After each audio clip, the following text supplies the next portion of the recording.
नमस्कार दोस्तों, आप सभी का स्वागत है आपके अपने YouTube channel online GK free classes में। आज की इस वीडियो में हम बीएसटीसी एग्जाम के लिए मॉडल पेपर 29 लेकर आए हैं। 28 मॉडल पेपर हम पहले करवा चुके हैं, जिनको आप प्लेलिस्ट के अंदर जाकर देख सकते हैं और प्लेलिस्ट का लिंक यहाँ पर ऊपर आपको मिल जाएगा।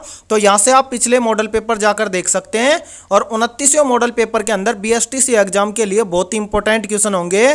तो इस 29वें मॉडल पेपर को आपको कंप्लीट देखना है और कंप्लीट देखने के बाद में आपको बताना है कि 29वें मॉडल पेपर में आपके कितने क्वेश्चन है सही होते हैं। तो शुरू करते हैं इस 29वें मॉडल पेपर को बिना देरी के। आज की इस वीडियो का हमारा पहला प्रश्न है, निम्न में से राजस्थान का प्रथम प्रजामंडल कौन सा है? ऑप्शन ए है जयपुर प्रजामंडल, ऑप्शन बी है अलवर प्रजामंडल, ऑप्शन सी है भरतपुर प्रजामंडल और ऑप्शन डी है मेवाड़ प्रजामंडल। तो इन चारों में से आपको करेक्ट आंसर बताना है कि राजस्थान का प्रथम प्रजामंडल कौन सा है। तो आप सभी का करेक्ट आंसर हो जाएगा ऑप्शन ए, यानी कि राजस्थान का प्रथम प्रजामंडल जयपुर प्रजामंडल है। तो करेक्ट आंसर सभी का ऑप्शन ए। अगला प्रश्न देखते हैं। सेकंड प्रश्न है आप सभी के सामने, राजस्थान में किस मिट्टी का क्षेत्र सर्वाधिक है? ऑप्शन ए है कछारी मिट्टी का, ऑप्शन बी है रेतीली मिट्टी का, ऑप्शन सी है लाल मिट्टी का और ऑप्शन डी है काली मिट्टी का। तो इन चारों में से आपको करेक्ट आंसर बताना है कि राजस्थान में किस मिट्टी का क्षेत्र सर्वाधिक है। तो आप सभी का करेक्ट आंसर हो जाएगा ऑप्शन बी, यानी कि राजस्थान में रेतीली मिट्टी का क्षेत्र सर्वाधिक है। तो करेक्ट आंसर हो जाएगा सभी का ऑप्शन बी। अगला प्रश्न देखते हैं। तीसरा प्रश्न है आप सभी के सामने, निम्न में से किस दुर्ग को मयूर ध्वजगढ़ के नाम से भी जाना जाता है? ऑप्शन ए है अचलगढ़ दुर्ग को, ऑप्शन बी है कुंभलगढ़ दुर्ग को, ऑप्शन सी है लोहागढ़ दुर्ग को और ऑप्शन डी है मेहरानगढ़ दुर्ग को। तो इन चारों में से आपको करेक्ट आंसर बताना है कि इनमें से कौन सा दुर्ग है जिसको मयूर ध्वजगढ़ के नाम से भी जाना जाता है। तो आप सभी का करेक्ट आंसर हो जाएगा ऑप्शन डी, यानी कि इन सभी में से जो मेहरानगढ़ का दुर्ग है इसको मयूर ध्वजगढ़ के नाम से भी जाना जाता है। तो करेक्ट आंसर सभी का ऑप्शन डी। अगला प्रश्न देखते हैं। चौथा प्रश्न है आप सभी के सामने, सरसों के उत्पादन में राजस्थान का भारत में कौन सा स्थान है? ऑप्शन ए है चौथा, ऑप्शन बी है दूसरा, ऑप्शन सी है पहला और ऑप्शन डी है तीसरा। तो इन चारों में से आपको करेक्ट आंसर बताना है कि सरसों के उत्पादन में राजस्थान का भारत में कौन सा स्थान है।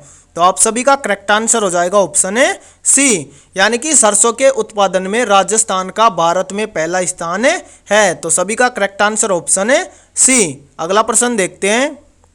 पांचवा प्रश्न है आप सभी के सामने, मोरेल बांध परियोजना किस जिले में स्थित है? ऑप्शन ए है सवाई माधोपुर में, ऑप्शन बी है जयपुर में, ऑप्शन सी है टोंक में और ऑप्शन डी है भीलवाड़ा में। तो इन चारों में से आपको करेक्ट आंसर बताना है कि मोरेल बांध परियोजना किस जिले में स्थित है। तो आप सभी का करेक्ट आंसर हो जाएगा ऑप्शन ए, यानी कि जो मोरेल बांध परियोजना है वो सवाई माधोपुर जिले में स्थित है। तो करेक्ट आंसर हो जाएगा सभी का ऑप्शन ए। और यहाँ पर एक प्रश्न और भी पूछ लिया जाता है कि मोरेल बांध किस नदी पर बना हुआ है? तो इसको भी याद रखना, जो मोरेल बांध है वो मोरेल नदी पर बना हुआ है। तो करेक्ट आंसर हो जाएगा इस प्रश्न में आप सभी का ऑप्शन ए, यानी कि मोरेल बांध परियोजना सवाई माधोपुर जिले में स्थित है। अगला प्रश्न देखते हैं। छठा प्रश्न है आप सभी के सामने, राजस्थान में राजनीतिक चेतना को जन्म देने वाले व्यक्ति कौन थे? ऑप्शन ए है गोविंद गिरी, ऑप्शन बी है जयनारायण व्यास, ऑप्शन सी है केसरी सिंह बारठ और ऑप्शन डी है अर्जुन लाल सेठी। तो इन चारों में से आपको करेक्ट आंसर बताना है कि राजस्थान में राजनीतिक चेतना को जन्म देने वाले व्यक्ति कौन थे। तो आप सभी का करेक्ट आंसर हो जाएगा ऑप्शन डी, यानी कि राजस्थान में राजनीतिक चेतना को जन्म देने वाले व्यक्ति थे अर्जुन लाल सेठी। तो करेक्ट आंसर सभी का ऑप्शन डी। अगला प्रश्न देखते हैं। सातवां प्रश्न है आप सभी के सामने, परतियार वंश का अंतिम शासक कौन था? ऑप्शन ए है महीर भोज, ऑप्शन बी है यशपाल, ऑप्शन सी है महिपाल और ऑप्शन डी है गोविंद गुरु। तो इन चारों में से आपको करेक्ट आंसर बताना है कि परतिहार वंश का अंतिम शासक कौन था। तो आप सभी का करेक्ट आंसर हो जाएगा ऑप्शन बी, यानी कि परतिहार वंश का अंतिम शासक था यशपाल। तो करेक्ट आंसर सभी का ऑप्शन बी। और यदि ये वीडियो आपको पसंद आ रही है तो इस वीडियो को लाइक कर दो और चैनल पर यदि आप पहली बार जुड़े हो तो चैनल को कर लो सब्सक्राइब और बेल आइकन को प्रेस करना ताकि आने वाली नई वीडियो का नोटिफिकेशन भी आपको मिल सके। अगला प्रश्न देखते हैं। 8वां प्रश्न है आप सभी के सामने, श्री रंगनाथ जी का मंदिर कहाँ पर स्थित है? ऑप्शन ए है कोटा में, ऑप्शन बी है अजमेर में, ऑप्शन सी है जयपुर में और ऑप्शन डी है राजसमंद में। तो इन चारों में से आपको करेक्ट आंसर बताना है कि श्री रंगनाथ जी का मंदिर कहाँ पर स्थित है। तो आप सभी का करेक्ट आंसर हो जाएगा ऑप्शन है बी, यानी कि श्री रंगनाथ जी का मंदिर अजमेर में स्थित है। तो सभी का करेक्ट आंसर हो जाएगा ऑप्शन है बी। अगला प्रश्न देखते हैं। 9वां प्रश्न है आप सभी के सामने, सहरिया जनजाति का कुंभ किसे कहा जाता है? ऑप्शन ए है बनेश्वर धाम को, ऑप्शन बी है कोलायत धाम को, ऑप्शन सी है मनगढ़ मेले को और ऑप्शन डी है सीताबाड़ी मेले को। तो इन चारों में से आपको करेक्ट आंसर बताना है कि सहरिया जनजाति का कुंभ किसे कहा जाता है। तो आप सभी का करेक्ट आंसर हो जाएगा ऑप्शन है डी, यानी कि सहरिया जनजाति का कुंभ कहा जाता है सीताबाड़ी मेले को। तो करेक्ट आंसर कर लेंगे सभी ऑप्शन है डी। अगला प्रश्न देखते हैं। 10वां प्रश्न है आप सभी के सामने, बागोर सभ्यता निम्नलिखित में से किस जिले में स्थित है?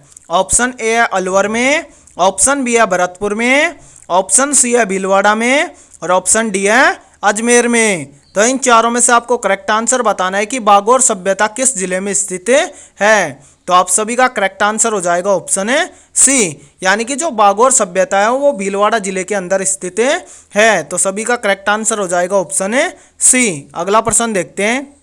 11वां प्रश्न है आप सभी के सामने, जंगलाधर बादशाह कहाँ के शासकों को कहा जाता है? वेरी वेरी इंपॉर्टेंट प्रश्न है ये।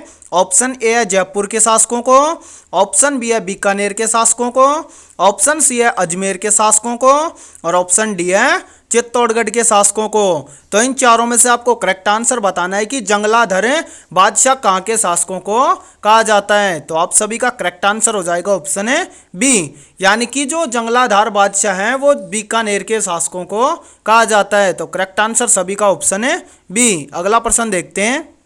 12वां प्रश्न है आप सभी के सामने, निम्नलिखित में से सबसे लंबे समय तक चलने वाला किसान आंदोलन कौन सा था? ऑप्शन ए है बिजोलिया किसान आंदोलन है, ऑप्शन बी है बेंगू किसान आंदोलन है, ऑप्शन सी है बीकानेर किसान आंदोलन है और ऑप्शन डी है अलवर किसान आंदोलन। तो इन चारों में से आपको करेक्ट आंसर बताना है और वेरी वेरी इंपॉर्टेंट प्रश्न है ये। और इस प्रश्न का आंसर सभी को कमेंट सेक्शन में देना है कि कौन सा आंदोलन था जो सबसे लंबे समय तक चला था।